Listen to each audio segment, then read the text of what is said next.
All right, we are moving on into our last class here for understanding the Hermetic tradition. This time we'll look at astrology.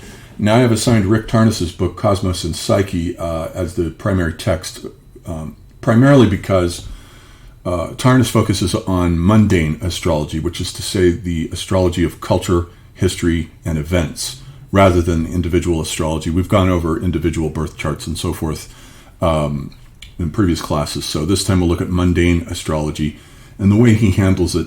Now, reading through, this is the first time I've ever actually gotten past the very off-putting New Agey prefaces.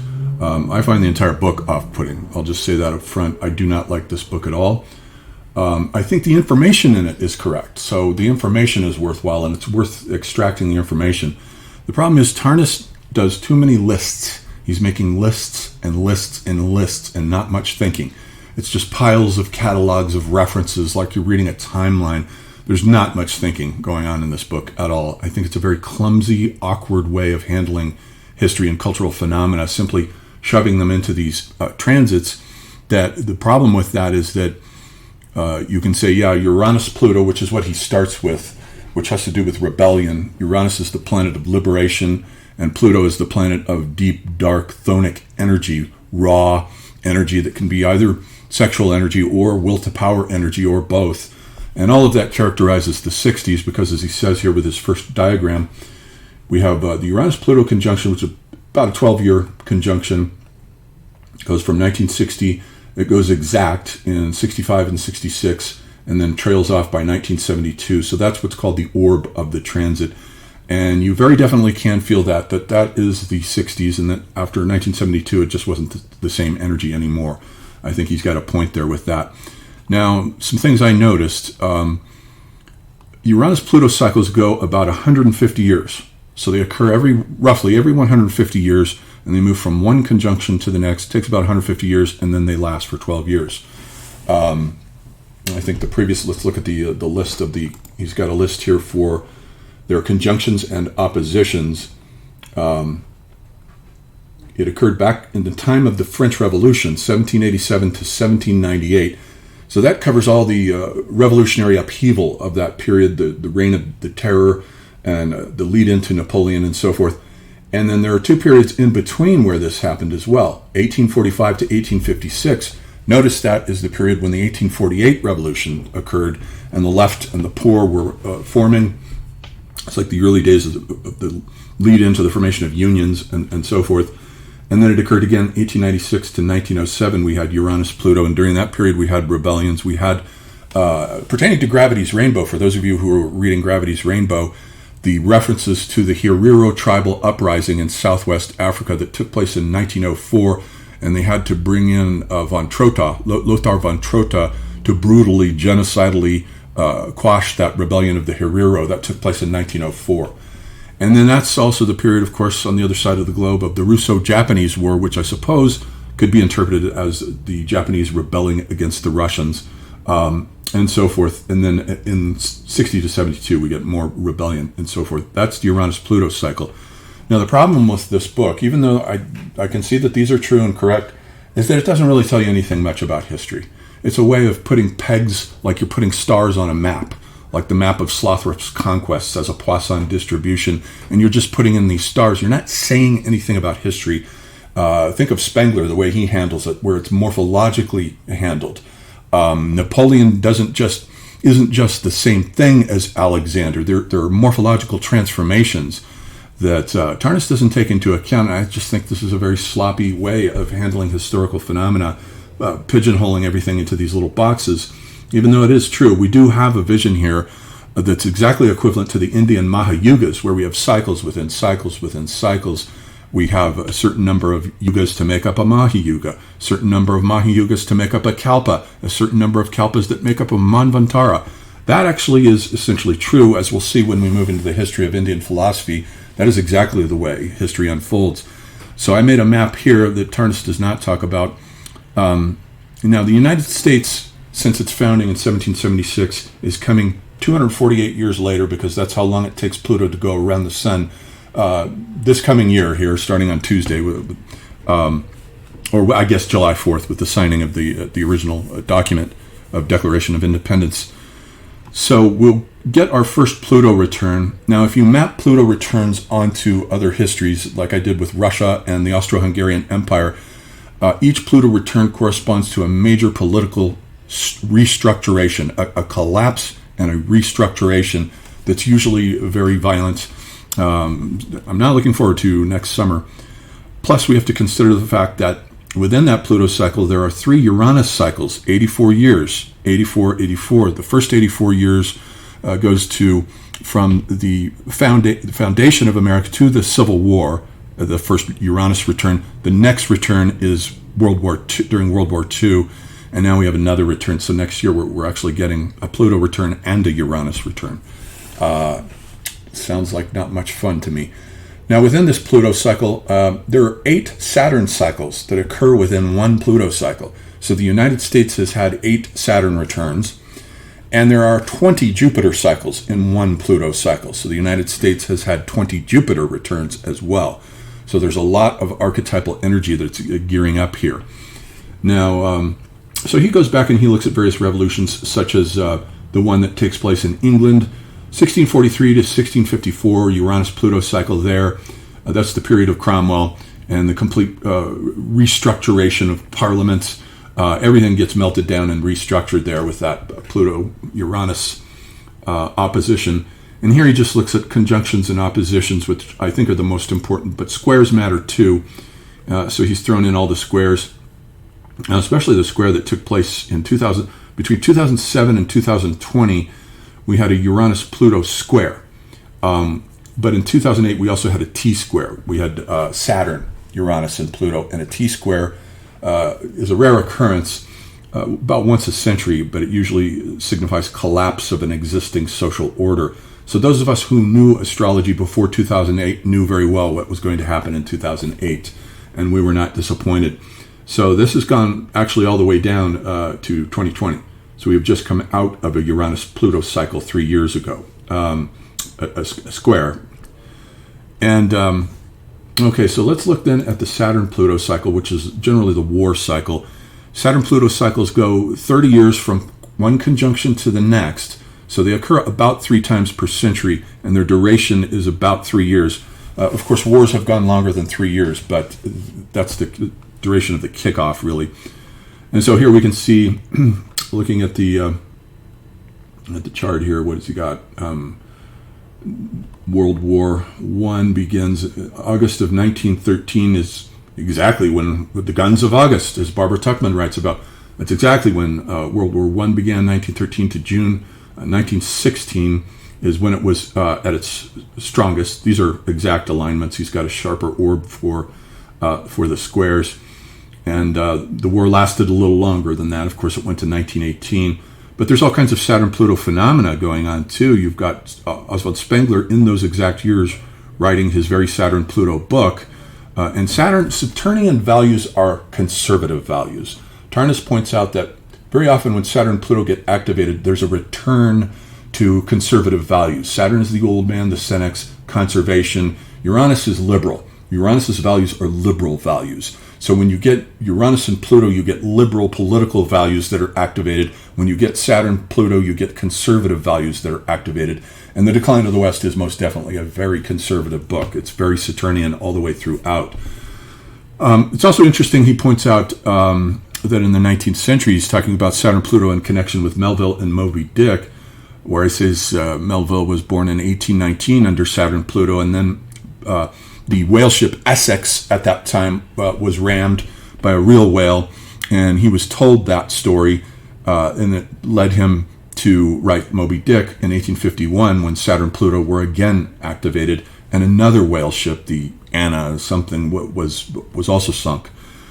Interesting, the Saturnian, Plutonian, Leviathan motif is connected with this. So you get the war cycle going all the way through here. World War II begins, as we all know, famously with the invasion of Poland in September of 1939. And so we see that it was active here in March of 1939. Just a few months later, we get the invasion of Poland. So it always kicks off a war cycle. The Arab-Israeli conflicts, Tarnas plugs in here too. 1948 is when it begins. That's the first Arab-Israeli war. as they're setting up the state of Israel. And then it follows through with the Yom Kippur War, the 6-Day War, and so forth. They're all plugged in here right on time. And then, of course, we just came out of from 2018 to December 2021. We've got a Saturn-Pluto war cycle that led us to the Ukraine war. Okay, so that's now... Right, so, okay, there's the data for that. Let's move on to Jupiter-Uranus, which is much more frequent, but it lasts for only a year. So Jupiter-Uranus cycles go about every 12 years because it takes Jupiter 12 years to orbit around the sun. So they occur about 8 times per century, and the duration's only a year, but it usually coincides with a period of scientific intensification and breakthrough, and or political. Jupiter is the planet of politics. Uranus is also associated with science and technology, which is innovative by its very nature, and it has a breakthrough aspect to it, science does. So he correlates this with political and or scientific developments, 1775 to 76. We know what went on there in America, 1782 to November 83, and so forth. You go down the list and you can plug it into these scientific transformations, as he does with Darwin, I think, occurs on one of these. 1859 is the publication of Darwin's Origin of Species. Lots of breakthroughs that take place in the space program in America. I think he's got a T-square with Jupiter occurring in 1968 along with Uranus and Pluto. Jupiter brings in the scientific thrust upwards to the heavens, and we get the first space flights there and the landing on the moon in 69. So that's sort of the Jupiter-Uranus cycle. Let's look at and here's a whole list of them. He's got, it's a long list because it occurs very much more frequently every 12 years. And then so we have the Neptune-Pluto cycle, which is a much longer cycle. The Neptune-Pluto cycles go about every 500 years. So the duration from conjunction to conjunction is the longest of all these. And the orb lasts for about 30 years. So what he does is he goes back and he plugs this into the axial age. The axial age, which Jaspers wrote about in his book about cultural history, when he has about 500 BC as an axial age going across the board, where we have Buddha is alive in India, Confucius and Lao Tzu in China, and we have Pythagoras in Greece, and all these Indian philosophers like Mahavira. The Jains are going. Sankhya is being articulated by Kapila. We'll see all that in our History of Indian Philosophy class. So all that, he says, corresponds to Neptune-Pluto, where Pluto comes in with Neptunian spirituality and completely transforms it from the ground up. The Buddha comes in and melts down the entire Vedic system and completely roots it out, pulls it inside out. So this is going on 590 to 565 BC. That's just about the time of the Buddha. And it's a 30-year process. So it itself has a Saturn cycle within it. And you can follow these transformations. The next one is in the time of Alexander the Great, 345 to 315. That's the period of Plato and Aristotle and Alexander the Great. Another Neptune-Pluto spiritual transformation from the ground up. And all right, let's look at the next slide here. The computer's giving me some trouble. Well, we can end with that. The only other cycle that I left out here was Uranus-Neptune cycles go about every 18 years, and so they occur about 5 times per century, lasting for about 15 years. We just came out of one. Now, Uranus and Pluto is also a profound spiritual transformation. It is the archetype of spiritual transformation where you get a breakthrough in spirituality. Neptune is spirituality. And so this came in after the Uranus-Pluto generation. I was born in that, 1968, the generation of rebellion. And then we get, starting in 1985 and lasting until 2001, we have Uranus-Neptune. This is the generation of all the millennials.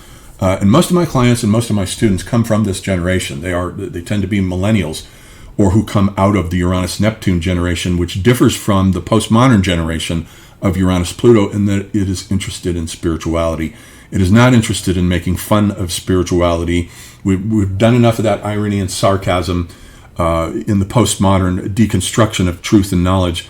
And now these kids who are on their Saturn returns, generally when they come to me, they're on their Saturn returns, which sobers you up. That's the thing about your first Saturn return ages 28, 29, 30, it's a wake-up call that you better get serious about your life. Playtime is over. Your 30s are your workhorse decade. The 20s are the decade for play. Now, and experimentation. Now, you can think of the entire human life cycle as composed of three, ideally, if you say that the average person would live ideally to 90 years old, let's say. Most people don't make it that far, but let's say they did. Then you have three Saturn cycles there. So you have the first 0 to 30, which is childhood. That's all the childhood playtime experimentation that goes on in your first 30 years. And then the middle 30 years now, from 30 to 60, is the application of everything you've learned in that first cycle to hard work now.